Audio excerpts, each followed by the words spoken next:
Hello, welcome to another episode of the Trailblazers. And today it's our pleasure and privilege to have with us Shekar Narasimhan, a long-time entrepreneur, philanthropist who co-founded Upakar, which was a scholarship program for low-income Indians when everyone was running around with the idea that Indian American community had enough of affluence and money, and there was sort of virtual ignorance of the low-income Indians who were living in the US and having a time with their education, etc. And of course, for the past 2 decades, Shekar has been a long time community and political activist in democratic circles, a democratic fundraiser, a democratic national committee protagonist, and also, I know he's full of humility. He'll chastise me for saying it, a virtual kingmaker in terms of the Asian American community and its role and its significance in the political arena. Welcome, Shekar. Thank you very much for hosting us in your beautiful and elegant home here in Virginia, in Dunloring. It's wonderful to have you with us. And if you can talk to those early years when you came here as a IIT Delhi grad and alum and how your American journey began. If you could sort of trace the genesis of those early years. First of all, Aziz, thank you for that great introduction. I'm definitely going to record it and keep playing it for my grandkids. But we've known each other a long time, and I've seen you through this much of this ethos as well. When I first came to the US, I came like many IIT graduates. The grass was greener. We came to study. And then sometimes we stayed, not every single time, but most of the time. And as in those journeys, my interruption relative to that journey was very early on. I did an MBA at the Katz school at Pittsburgh. And when I finished, it became very clear to me that at that young age, at 22, I was preoccupied with social impact and social change. I ended up in Eastern Kentucky, in parts of Appalachia, working for 4 years in rural housing and community development, supported by a private foundation, and actually lived for a few of those years in a Catholic mission because there was no other housing available. My interest, therefore, in housing, affordable housing, community development, and the role of government was very much shaped during that period. I would get calls from friends in India and relatives who wanted to come visit. We were 2 hours away from a major airport, which itself struck them as really odd. And remember, I grew up in Delhi, which was, of course, even in those days, a city of 8 or 10 million. And so to be living in a community of 2,500 that far away was one thing. The other thing was I would tell them 80% of the homes in some of the counties around us did not have indoor plumbing. And they would say that can't be in America. No one had this image of America that was such a bell-shaped curve. But the great thing about that journey, and before coming to Washington and getting into more public policy and so on, was that it's great to be in a place, especially when you're young, when people have no preconceived notions about you. They had never seen somebody from India before in many of the communities I visited. Actually, some of them thought I was Cherokee. So the great thing was you got taken completely at face value. So I've learned something about being a better person from them. They may not have had more than a great 8th grade education. But if you take people at face value, if you actually listen and do less talking, you're much more likely to be successful, not just in your interactions, but in life in general. What brought about your move to the Washington metropolitan area? Was it sort of a career change, or was it an extension of the social impact, public impact that you wanted your life to be all about? It was actually two really important things. The first was I was invited by people in the White House. Now, remember, I was in the process of getting a green card. I wasn't even sure. I didn't even know in those days what specifically a green card was, but much less being able to invite it to the White House to speak to senior people about rural economic development and housing. So one was I was offered a job to run a national program to create some of the housing nonprofits and local government housing programs that I had done in Kentucky and in West Virginia and Tennessee. And so I got a job. But the second was my mother told me, "You will never get married unless you move to a major city where I can actually go to the other parents and say, this is where he lives." And they go, okay, that's legitimate. To say my son works for some nonprofit in Eastern Kentucky, forget it. So at that point, I had already made up my mind that I was going to have an arranged marriage. And so it was not a difficult journey for me to say, okay, I should move to Washington. But those were really the two reasons I came here. And here was that whole myth of the model minority being shattered, because here were Asian Indians and who were having difficulty going to school, low income, because the extended family had also come. Speak to that about what made you co-found Upakar. Yeah, absolutely, Aziz. And I recall this because you were the first person to cover it. Yes. The facts were, even in those days, 25 years ago, Upakar is 25 years ago, that the Indian American community, which is the most affluent community in the United States, 100,000 plus per capita income, but diverse within itself, of course, had the same percentage of people living under poverty, according to the census, as the rest of the general population. So that simply meant, even though the numbers were smaller, there were people in that category. And I recall I was running a company that we had offices near Edison, New Jersey. And walking into the train station there, because you take the train to go, it was by far the simplest way to go from Washington to Newark and Edison. And there were always panhandlers right outside the train station. And at least one or two of them were Indian. And I would stop and I would just talk to them and ask them who they were. And the reason was there were things going on under the surface in our community.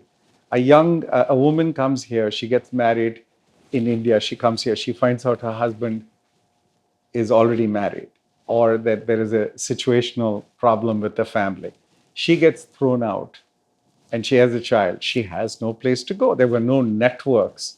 There was no social service system. There weren't networks of Indian Americans saying, we should be doing something. Now, today, I looked at the list. There are at least 10 organizations talking about domestic abuse and abandonment for women. They didn't exist 25 years ago.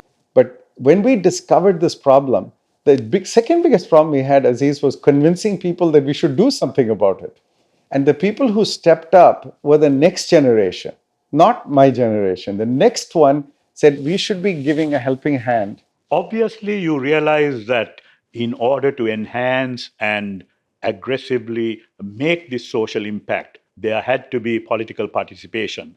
And I guess that's what, in a way, drove you to get involved in politics. But was it U.S. Senator of Virginia, then George Allen, sort of derogatory bigotry where he called your son Siddharth, who was videoing him and his campaigns for the Democratic Party candidate, calling him Makaka, which really triggered you into sort of immersing yourself in politics and making sure this kind of hateful bigotry and condescension was not going to be tolerated by the Indian American community? All true, and you remember this vividly, which a lot of young people may or may not.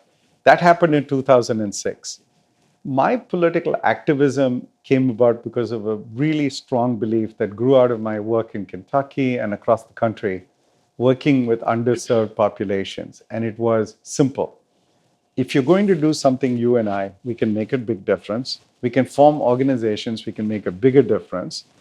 But if you're going to scale it and make it sustainable, you need the government. Policy is made by the government. And the delivery of resources that are sustainable is done by government. Now, it can be done through the organizations we create, but you can't scale without government and policy. In order to have good policy, you have to have good politicians. So it's a natural tendency to say you have to elect the people that care about the things you care about. They then have to go out and take policy and execute it in a form and in law that is enhanced and available, and then it has to be executed. So you literally need people elected, which means you need campaign and resources. You need people doing policy, which means you need research, polling, and writing. And then you need people inside government and public service. It was not that complicated that you have to do all this. However, the challenge for a community as small as the Indian American community was that it simply was never going to get organized enough to deliver votes. So, to give you an example, even in 2020, when Indian Americans had a very large voice in the election, raised a lot of money, we did actually two major events for Indian Americans that were dedicated to them. At one, the Independence Day event, we had the president nominee and the vice president nominee both attend. We did all those visible things, but still, of the entire population of Indians, less than 400,000 voted. 400,000 out of 150 million is like nothing, except depends where it is. So if it happened in Wisconsin, it made a big difference because that state was won by 10,000 votes. So 3,000 Indian votes, Indian American votes, makes a difference. So where? But it drove me very early on in 2004, after in the John Kerry race, to form coalitions with larger groups. My conclusion was that if Indian Americans are divided and complicated, that other countries and other groups are equally so. So actually, sometimes if you form an even broader coalition, you find more consensus than if you stay narrow in your own band. So that's when we started to talk about Asian America. And then the census defined it as Asian American Pacific Islander. So we started saying AAPI. Yeah. Not because any of us goes around with a chapa on our forehead saying AAPI or even Indian American, frankly, but we are brown. We belong to this continent. Yeah. And so why can't we ally with others that have similar views? So starting in 2004, my recognition had grown about building coalition, about making a difference at the national level with votes, not just with money and photographs. Because the traditional Indian American thing to do is write a check, get a photograph, but only do it for the presidential candidate, because then you can put it on your mantelpiece. Well, as my generation, the next generation kept telling me was, Uncle, please, one thing we don't want is another click and grin. Yeah. Okay? No more of that. Show us that you're delivering something. 2006 happened where George Allen said this to Siddharth, and it went viral, as you know. The campaign put it on the YouTube. YouTube in 15 years ago was kind of like, it vaguely existed. Most people, I did not know. I would not have told you I knew what YouTube was. Yes. It got 250,000 hits in 3 days, which talks about maturity of the social media even then. And all of a sudden, he's on every television program. The interesting thing was that George Allen never even then admitted that he knew Siddharth was Indian American. Yes. He's 6'4", he had brownish hair. Yeah. He said, well, I didn't say anything about Indian American. So I used this to call my Latino friends and say, you see, he must have thought he was Hispanic. Or to my black friends and said, he's pretty dark, he could have been black. He offended everybody. All those who weren't clearly categorically white and looked like they belonged in this place and so on. So if we are to avoid this notion that we're always going to be what is called a perpetual foreigner, we have to stand up. We have to build coalitions. So my recognition then in 2006 grew. And then when we won the race in Virginia, and again, George Allen lost by 12,000 votes. Some of the votes came from that county where this incident happened in Southwest Virginia. We realized there are a lot of people who agree with us. But this was the precursor to Trump, you should know. Yes. The ability to say something that's on your mind openly, and even if it is bigoted, and later you get tracked for it. But the penalty for failure was high in this case.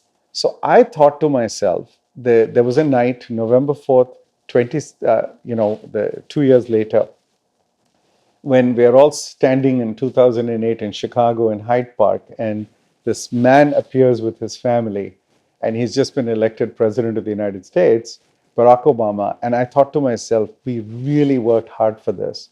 we are now in a post-racial America. And I think we all fell asleep. Yes. We all just dozed off. And whether it was Indian or Chinese or others, we said, "Bah, Yeah, we've made it. we've Yeah, made it. Yeah, it's And all over. America Yeah, is America, beyond all beyond this. all this. Yes. Now it'll be a simple question of working hard, succeeding, playing by the rules, and we will all be able to do well because we have done well already. Yeah. Not the case, as we learned. So the engagement in politics cannot be a short-term, sporadic, I got involved because of one incident. It's what does the incident trigger in you? How do you then maintain and keep it up in a way that is sustained? And then how do you bring lots and lots of people along with you? Rewinding to some of your community activism, you were sort of one of the founding members of the Sri Shiva Vishnu Temple in Lanham, Maryland. And, you were the one who brought the priests to the Obama Diwali experience and gave them everyone who was there, because it was also the signing of the AAPI initiative once again being revived. So it gave a broader audience what it was all about. And recently, you also brought the Vesak celebration to the White House. You and Charu, your wife, are devout Hindus, but you are a very progressive Hindu. You've formed this nonprofit called Dharma in Action. So my wife is the one who does all the work. So I give her all the credit. And she brought me into this temple, which there were at that time in the Washington D.C. area, there were no other temples, and it became a logical place where the theory of what we want to do with our children gets executed, which is we drag them to all these places of worship. When they are young, they'll grow up and they'll sort of figure it out for themselves. And something in their memory bank will remind them of what they did. It's interesting, but it's so invalid in today's arena where there's 365 availability of information and access to other things. So the temple itself, which is 37 years old today, will be empty in 25 years of people, bereft if it does not fill itself with knowledge that is attractive to the next generation and the next one. And they won't want to do things the way we do them. They will want rituals to be shorter. To give you an example, most of the stuff we do, and I know it's true of the Muslim faith, the Jewish faith, the Christian faith, takes too long for them. And gets boring. A sermon is long. Yes. They want to hear something cryptic, immediately relevant to them.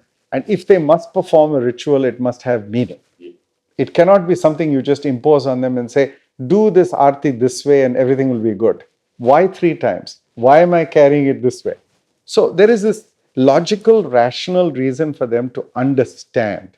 Understanding only comes with education and knowledge.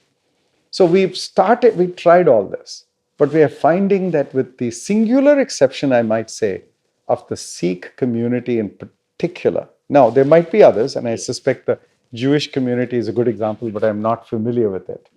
They have taught the concept of self-service to others better than virtually any other community I've been in. Now, Sikhs are not a predominant religion, and they are a minority religion, and yet they manage to keep their congregation together, just like the Jewish faith has. What is distinctive about that has to be taught to the others, correct? So a little bit about, well, how do Hindus become more charitable and give more? Something that many organizations have worked on. Why do we seem to give a little less than others, but we give more to our relatives? So what we have done is we said from the temple, we will never grow out into this social service concept with the next generation unless we actually separate a little bit from the institution. So let's call it 2 degrees of separation, not 5. So the temple helped to found this Dharma into Action Foundation, DIA. And DIA is now got Sikhs and Buddhists and Jains and Hindus together. It's still predominantly Hindu because it's where its ethos was. And the founding institution is still a Hindu institution. But we got it. What we got was you have to be broader. You have to, while you have faith as your backbone, It's not the predominant preaching of faith that matters, it's the values that come from it. So the biggest single three values, you should know, the three programs we are doing today, after a year and a half of testing and experimentation, are women in dharma. Why women? Because traditionally, and the focus there is on helping them get financial sustainability. So, how do you make women able? How many women, for example, in Indian American, and I keep bringing it back to that, and the South Asian community, are capable of running their own financials? And you know why? It's not their intellect, it's not capacity, it's not training. It's fundamentally because in our culture, women didn't do that. They didn't manage the book accounts, they managed the cash. So 1,500 years of history trails itself into America, inserts into psyche, and now you have people whose the breadwinner passes away for whatever reason. They have not even done a will or an estate plan or taught the remaining spouse how to manage investments. So what have we achieved if we don't do that well, right? So we have taken that on as an educational topic that is multiple series run by women, for women, men invited. The second we said was this generational shift. So we said we have to start something in youth engagement, but rather than focus on the children below the age of 12, we are focused on the university students. We found an interesting thing. Many South Asians have invested in, setting up a chair for education at a school. $1 million. You hear of these big grants. Endowments, But none of them helped the students. None of them were directed at the students. In fact, I got a scholarship, I remember at Pitt, from a foundation called the Watermull Foundation in Hawaii. And many, many, many years later, because of President Obama, I happened to visit Hawaii. And I met the head of this foundation, the fourth generation. And he said, we look for only students from immigrants from foreign countries who have come here, who are looking for a small handout, a help out. And he said, we've been doing this for 30, 40, 50 years. I said, you gave me a scholarship many, many years ago. He said, I know that. They have a database. Yes. And they keep track of it. Yes. So what you learned very quickly was, it's not, again, it doesn't have to only be Indian Americans who do good for Indian Americans. Yes. But if you don't even, your community doesn't even acknowledge the problem exists, we found that there are a new concept called dharmalayas that have started to occur. Because what happened was the Abrahamic religions have created religious places within large universities. Princeton, Yale, Georgetown, Harvard, etc. But there was nothing for the non-Abrahamic faiths. So the Dharmalaya is where Sikhs, Hindus, Jain, and Buddhist students can congregate. They don't come to worship per se. They come to meet each other, to learn. So some of our board members have taken on the Dharmalaya in Georgetown, and they're doing entrepreneurship training and training particularly for women entrepreneurs. And by the way, one of the hooks is give free lunch. It's a pure vegetarian, simple lunch. They come, they learn, they meet mentors. We'll start doing scholarship programs. But we want the community to get to this generation at this stage when they have left home. They have no attachments to their tradition now. You see, they have to get educated, get a job, go into a career, etc. So in that life path, how can we teach them that the community is behind them and that we are relevant? And the final, which is obvious, leg of the stool is meditation and mindfulness. But this started because of a lady called Aparna Ramaswamy, who was already doing it for frontline workers. So we've done it for doctors, nurses, lawyers, from New York State, Sunny Schools to Johns Hopkins. We are now talking about doing it with firefighters, policemen. How do our traditions, coming from, again, a value base, apply to America, to a broad swath of American people? And it is not just exercise, and it's not just good for you. It's part of our tradition that we care about mindfulness, and we teach these techniques to people, and we can do it for free. In some cases, by the way, people are actually paying us a stipend, and we are able to hire instructors. But our goal is put all these best practices together, propagate them, and then scale them up so we are serving millions of people. The community itself of dharmic individuals, we have no record. There's no particular place you can go pen it, but at least 11 million. So no one religion is dominant in the United States, and we are all a minority. So why not coalesce, see if we can't apply these techniques to the next generation to help in underserved cases where the women have really not been taught finance, and go to the places where we can attract the young people. Shekhar, finally, in terms of the way forward for the coalition, both at the political level, at the cultural level, at the social impact level, where do you see both your catalytic activism as well as the community as a whole going?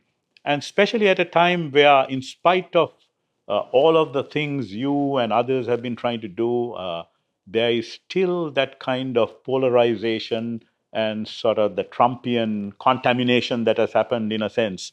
Where do you see it going? And also, how do you get our community to retain some of the identity? Because we are getting into our fourth generation. Are you optimistic or have you got concerns? So I like to say I'm actually an optimist, but at best I'm cautiously optimistic now. And the real reason is that the things that bring us together are frayed. If we talk about democracy around the world, I always say that America has no right to talk about it and preach to anyone. Our democracy is frayed in the United States. And actually, my mission really for the next 8 years is to put the threads back with thousands of other people who believe that our democracy needs to be stitched back. Democracy involves a whole series of civic actions. Civic actions are having a legitimate belief in government, having a belief in politicians. By the way, the belief in government of the United States is in its low 20s. The belief in politicians is probably in the low teens. Yes. It's slightly above used car salesmen. Not that used car salesmen are bad people or anything. Just the problem is there's no the political system is frayed because people have tried to tear it down so badly that the belief in it has frayed. Now, what you do if you're cautiously optimistic is you think of the path forward. You say, what are the things?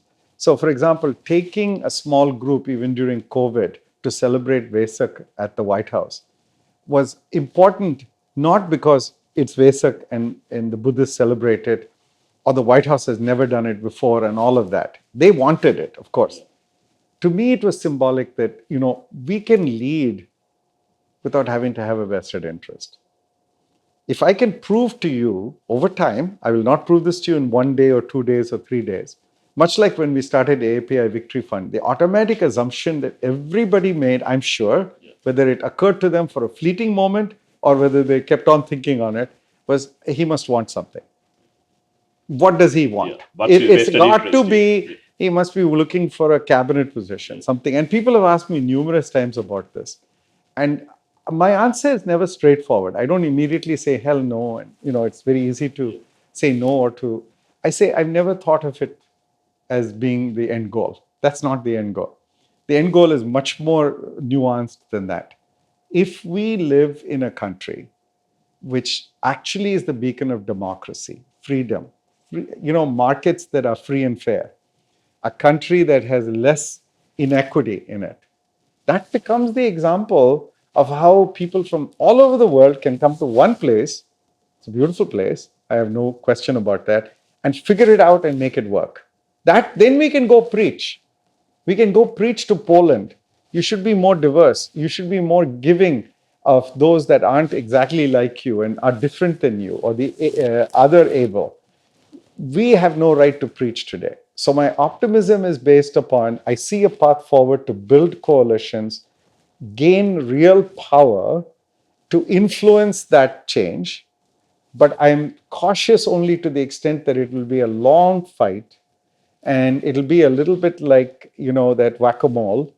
We will win one little battle and we'll lose another one and we'll win another one and we'll lose another one. At the end of the day, what will drive us is this country is diverse.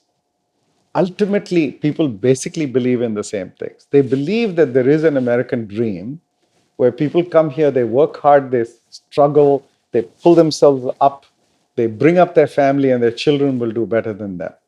When that theory of that they operated on phrase or they start not to believe it is when you get division. We need to rebuild that. Finally, on a personal level, you've always had a lot on your plate. Speak to what a tower of strength Charu has been. And also the fact that I have found her plate has also been full because, in terms of, especially before the grandchildren came, in fact, she was there performing at the Gandhi Center, choreographing the whole thing. And then, of course, all those Arangetrams, etc. And also the contribution of Siddharth, who, in a sense, I remember during those Makaka days, didn't want to become a celebrity. He detested it, you know. Well, I always say that my respect for women starts with my mother and Charu, who were both better than I was, and I will ever be. So if you start with that, you accept a whole lot more in terms of gender equality, or actually, in my case, inequality. Her value system comes from her father, who was an extraordinary man. He was an IAS officer that studied under a lamp in Srirangam and topped and went to Bihar, became chief secretary, became health secretary, became one of the first Asian who ever was chairman of the WHO, but very erudite, extremely worldly. Believed that if the world is not doing well, we can't be doing well. He had a broad view of And what a vision at that time. Yeah. of things that were well beyond, again, political. He said, what you should now do with your life, because he was only, 20 years old, is do something that makes people forget that happened. You must do something in your life that is so far above this that people will not remember that and say, oh, Siddharth, oh, do you remember Makaka? They'll say Siddharth because of. I'm hoping that he took that, internalized that, because that's what greatness gets created by, is some mentor, somebody who tells you and evokes much bigger aspirations within you. The issue for family is that we are not a nuclear family. I believe that I could actually put 1,000 people in a room today, which I consider to be not a tribute to me, but a tribute to them, frankly. I could put 1,000 people in a room today, and we would share extraordinary warm memories, just like Aziz, you and I can, about many things that happened, little things, small things that changed the trajectory of things we were thinking, wanting to do. If you can build a life that has 1,000 people in it, that you truly can have that sharing with, I think you're an extraordinarily lucky person.